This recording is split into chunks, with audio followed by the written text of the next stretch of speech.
Hi friends, இன்றைக்கி நம்ம கிச்சனில் ஃபிஷ் பிரியாணி தான் செய்ய போகிறோம். தயிர் எதுவும் சேர்க்காமல் என்னோடய ஸ்டைலில் எப்படி செய்யலான்னு பார்க்கலாம். அதுக்கு 3/4 கிலோ அளவுக்கு கொடுவா மீன் எடுத்திருக்கேன். நீங்கள் வஞ்சிர மீன், வாவல் மீனில் கூட செய்யலாம். அதில் 2 டீஸ்பூன் அளவுக்கு salt, 1 teaspoon pepper powder, 1 tablespoon chilli powder, 1/2 teaspoon மஞ்சள் தூள், பாதி லெமனோட ஜூஸ் இதெல்லாத்தையும் சேர்த்து நல்லா மிக்ஸ் பண்ணி ஊற வச்சுக்கலாம். இப்போ மீன் பொரிக்கிறதுக்காக கடாயில் எண்ணெய் சேர்த்துக்கிறேன். ஃபஸ்ட்டு போன்லெஸ் ஃபிஷ் தான் ஃப்ரை பண்ண போகிறேன். மீனெல்லாம் சேர்த்துட்டு ஒரு சைடு வெந்ததுக்கப்புறம் திருப்பி போட்டுக்கலாம். மீன் ரொம்ப கிறிஸ்பியாக ஃப்ரை ஆகணும்னு அவசியம் இல்லை, சாஃப்டாக வெந்தால் போதும். எடுத்துடலாம். இப்போ பிரியாணி செய்கிறதுக்கு பாட்டில் 3 டேபிள் ஸ்பூன் அளவுக்கு நெய் சேர்த்துக்கிறேன். 4 டேபிள் ஸ்பூன் எண்ணெய், ஒரு பட்டை, கொஞ்சமாக பிரியாணி இலை, 4 கிராம்பு, 4 ஏலக்காய், தின்னாக ஸ்லைஸ் பண்ண வெங்காயம் 3 இது எல்லாத்தையும் சேர்த்து நல்லா வதக்கிக்கலாம்.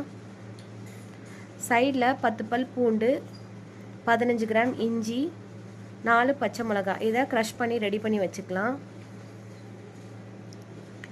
வெங்காயம் லைட் கோல்டன் கலர் வந்ததுக்கப்புறம் க்ரஷ் பண்ணி வச்சுருக்க இஞ்சி பூண்டை சேர்த்து நல்லா மிக்ஸ் பண்ணிக்கலாம்.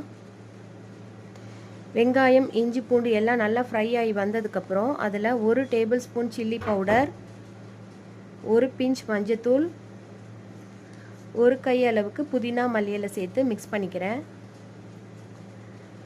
2 தக்காளி, 1 டேபிள் ஸ்பூன் கல்லுப்பு இது எல்லாத்தையும் சேர்த்து நல்லா மேஷ் ஆகிற அளவுக்கு வேக வச்சுக்கலாம். நல்லா வெந்து எண்ணெய் பிரிஞ்சு வந்ததுக்கப்புறம் அதில் 150 ml அளவுக்கு தேங்காய் பால், திக்கான தேங்காய் பால் சேர்த்துக்கிறேன்.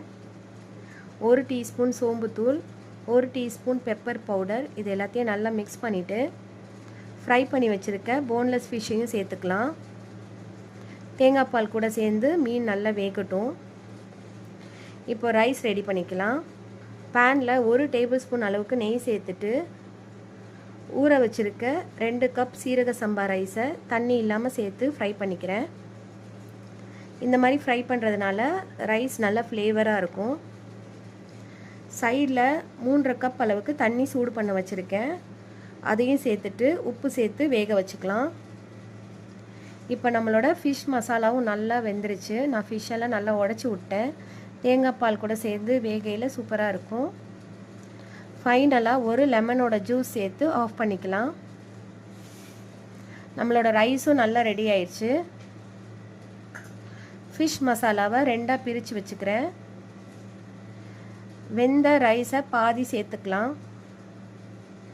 1 டீஸ்பூன் அளவுக்கு நெய், 1 பிஞ்ச் கரம் மசாலா, கொஞ்சமாக புதினா மல்லி இலை, ஃப்ரை பண்ண ஆனியன் இது எல்லாத்தையும் சேர்த்துட்டு மீதி இருக்கிற ரைஸ் மசாலா எல்லாத்தையும் சேர்த்துக்கலாம். அதே மாதிரி நெய், புதினா, கரம் மசாலா, ஃப்ரை பண்ண ஆனியன்ஸ் எல்லாத்தையும் சேர்த்துட்டு ஃப்ரை பண்ண ஃபிஷ்ஷையும் சேர்த்துக்கலாம்.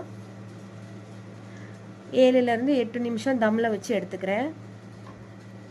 இப்போ சூப்பரான ஃபிஷ் பிரியாணி ரெடி ஆயிடுச்சு. தயிர் எதுவுமே சேர்க்காம சூப்பரான டேஸ்ட்டில் இருக்கும். கண்டிப்பாக ட்ரை பண்ணி பாருங்கள்.